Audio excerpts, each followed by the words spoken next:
Hello and welcome to another Made with Love tutorial. Today I'm going to be showing you how to add another colour in crochet. There's lots of different ways to add in new colours, but I like to use this method, which is you've just finished your row, and usually what you do before you change and turn is you would chain one. But instead of chaining one with your current colour, what we're going to do is wrap a new colour round the hook and pull that new colour through and pull it up like so. Now this is going to be your new colour change. And you can pull tight on the end of the working yarn of the previous colour so it's nice and tight. And then when you turn, you work in your new colour.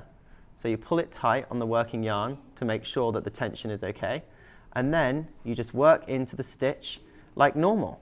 So in through here, and yarn over, back up, yarn over, and pull through, and you've changed your colour.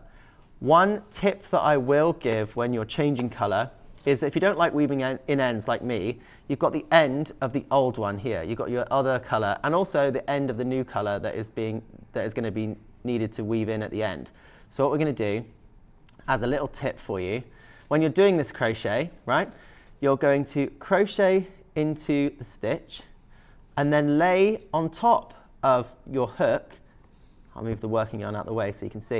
You're going to lay on top the tail of the new colour and also the tail of the previous colour. So you're laying over both like this, and then when you yarn over, you pull through over the top of those two strands, and it hides it nicely in the back. So you're going to pull through and crochet like normal.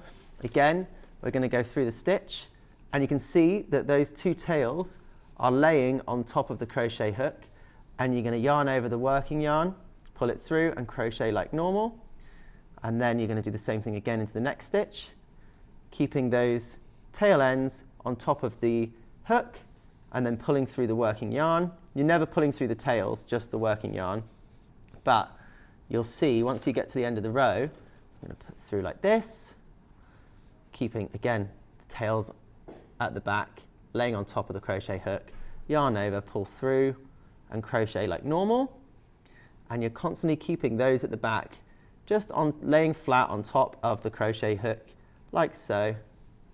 There you go, you can still see them. Yarn over, pull through, and get to the end of this row. Ready? So through the stitch, yarn over, pull through like that, and then the final stitch in the yarn from the previous rows like that. So as you can see from the front, you don't see any of the ends, and what we've done is nicely on the back, as we were going along on that first row of the change colour, we have woven in the ends to the back. So we've put it in the back of the thing, and this will be the back of our work. And that's where you can just easily snip off these ends, and you don't have to worry about weaving in the colours at the end, which is a really good tip if you're working in crocheting lots of different colours as you go. But that's how you change colour. Thank you for watching that Made with Love tutorial. If you need any more help with your makes, head over to bytomdaily.com where there are plenty more tutorials. But for now, keep making with love.